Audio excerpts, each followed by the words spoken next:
Okay, how many of us in our relationships approach money, working out, an upcoming trip, much less business, in very different ways? Anybody relate to that? No, nobody does that. Yeah, none of us do. This past week, Robert and I were talking about how you resolve disagreements or possibly even arguments. And the way this came about was in our relationship, I am the saver and Robert is the spender. Yeah, we've worked a lot. On that. Just some context Yeah. behind this, guys, and hopefully you're open to this too. Another invitation or suggestion. Joy and I have really made a huge point in our life to at least a couple times a year to be in an intensive, more of a workshop, personal growth experience. We've been blessed with carving the time out and the resources to really invest in these growth opportunities. One of those programs, which I'm going to be doing again in about a month in Dallas next week, it's called The Millionaire Mind. But part of that program was That's how we learned about ourselves. enlightening. Yeah. Robert was actually a money monk. Yeah.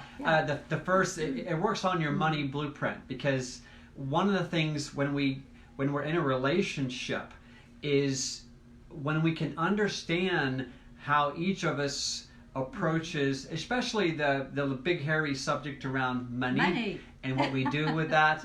It can lead to a lot of disagreement, frustration.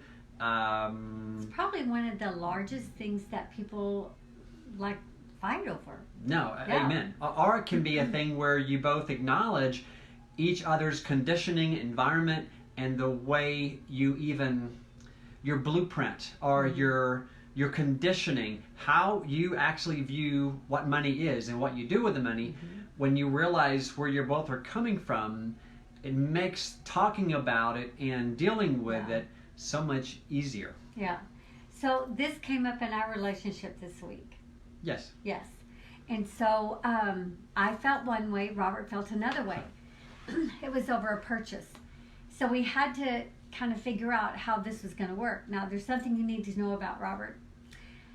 You would never want to yell at Robert. I mean, it's like shutdown time. You will never get anywhere with that. That's one of our key rules when it comes to our relationships. Or speaking harshly, or should, could, would, all those. Nope, that doesn't Shoulda, work woulda, either. coulda, no. No. And remember, Joy uses this saying a lot around this context. Don't raise our voice. So when you do, immediately ask for forgiveness. But she ties it into the tube of toothpaste. Yeah, because truly, once the words get out, to get them back in without leaving a huge barb in there is really, really tough. And so, we're very careful about, sometimes it just takes a deep breath before, you're going to say something that you can't get the toothpaste back in the tube. Yes. And so just be aware of that. It just takes a split second to do some major damage emotionally, even relationship-wise. It affects your intimacy, your communication, your household energy, everything. So just be aware it takes a split second to create the damage and a lot more time to repair it. Yeah. So we had to get through this different feelings on this purchase. So some things I know about Robert are, I have to kind of wade into the conversation carefully. I usually do that by asking questions. If it's around money, it's going to be so how much was that? Or how much is that going to be? And if I get a very vague answer, first off with Robert, that tells me it's probably going to be even more than he's telling me, because he doesn't want to really tell me the whole thing because he thinks I'm going to say no. And so we actually had an entire day discussion where we worked on this off and on. But the deal is with Robert, if I hammer him on a subject, it doesn't go well. So I just have to carefully kind of drip feed a little bit during the day about, what do you think about this? Have we considered this? Would you think about that? Are you open to that? Could we look at another way perhaps? Yeah, and part of that. And then that, I have to zip it. So part of point number 1 is really strive not to raise our voice. But number 2 is approach those when we don't always see eye to eye on different things. Number two, if you can approach that just from a very mature, but also a very, it's almost like we teach this with our business too and our teams, but approach it from, in your mind, you're like inviting. Some of our verbal cues we use even with each other is, honey, do I have your permission to suggest this? Or, And sometimes I say no. Is it okay? Is it okay if we look at it from this perspective? Are you, and the other verbal cue, are you open to considering this? And being okay with the answer, as Joy just said. If they're not, it's like when you come into the whole situation judging it or criticizing the person and judging the person. Wow, that's a tough one to get all around. The walls come up and get past, because everybody gets very defensive about that. The other day night, we had all this company come to the house, and I give Robert this little ice chest, and I'm like, honey, would you go get some ice? Well, we get ice right at the clubhouse. We don't go to the store to buy it. So for some reason, he thought I meant, would you stop everything, go to the store and buy it? And so he started making all these suggestions about where to get the ice, and I'm like, and Joy's hackles went up. Well, but I was cooking and I was in a time crunch and I had stuff, that it needed attention. So I was finally just like, whatever. And then once we both paused and realized it was simply a misconception, I assumed she meant this thing when and she assumed that I understood it was just a short. Yeah, because we always go to that place to get the ice. Because I'm always accommodating, and I pitch in where most. He really does. Where most men won't. Yeah, like he does dishes and picks up and all that good stuff. Because I want to get those points every day, those brownie points. Yeah. But anyway, so. But we had to stop and clarify it. He's like, honey, what's wrong? And I'm like, first off, I was a little tired. I'd been at this, pretty much what you have to do, ladies. You got to clean the house and all that stuff when somebody comes. And I was telling him, like, what is the big deal? Like, can't you just go to the clubhouse and get the ice? He's like, oh, I thought you wanted me to go all the way to town to get the ice. I'm like, honey, we just get the ice there. So sometimes it's a matter of just talking through it. But the other thing is one of the biggest points is being okay with being vulnerable. And sometimes, boy, that one's not easy, is it, Robert? It's not. And why don't you explain a little bit more about this point number 3 with our listeners here?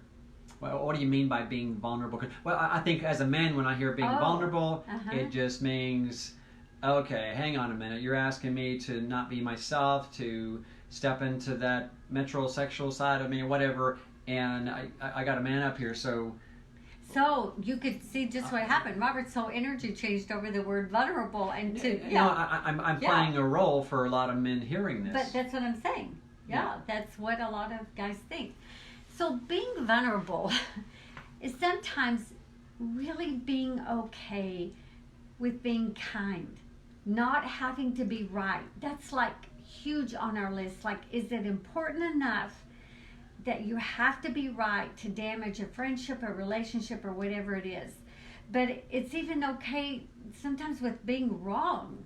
But just, boy, that was the Texas wrong, wasn't it? That was a real Texas with being wrong. Because if I ever even, much less verbally say it, but I even infer that you're wrong about something, her boxing gloves come on and the ears start steaming. And so we all have those points, like where you can push the buttons. So I guess the lesson, and again, we're not doing this all right all the time, but we don't. I guess one big tool around being vulnerable is, and we see it, I'm sure you guys see it too, in different relationships around us.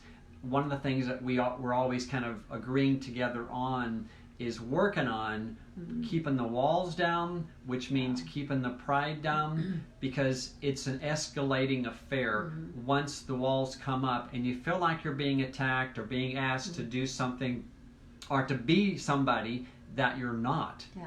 But it changes everything. Back to our original topic on this little purchase.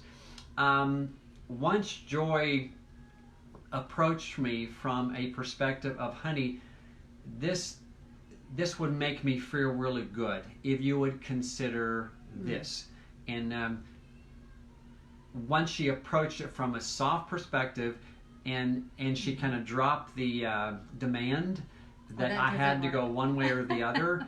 Once she dropped that demand, then my psychic manly walls kind of came down, and then I was open to considering a different solution. We found a win-win solution that still provided kind of the joy in that purchase, but it was just a whole different way of approaching it. But if Joy would have demanded it, the walls would have came up, and those walls would have kind of stayed up at some level for days afterward.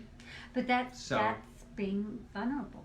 Being vulnerable, because Joy had to choose to be vulnerable, to get soft about it, and flexible about it, and give me some grace, and then I was able to put down my defensive posture and listen effectively. Yeah.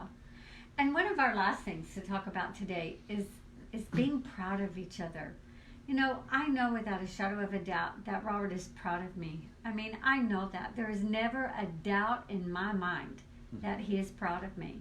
And I am so proud of him. And knowing that you're feeling that way about the person that you're spending your life with is huge.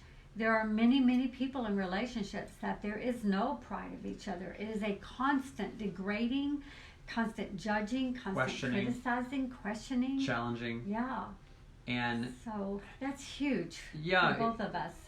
Because we hear the saying a lot that the strongest people are the most authentic and vulnerable, by expressing how affirming other people around us. I reshared a video yesterday about one of the things that fuels us, that ignites all of us the most, is uplifting other people around us. And I think so much of the time, and I'm always striving to reminding myself of this, is I pour into other people a lot, and I always have to be mindful that some of the people closest to me need to be acknowledged and verbally acknowledged, and saying, hey, you know, man, what you're doing is amazing, and I'm so proud of you. Expressing gratitude.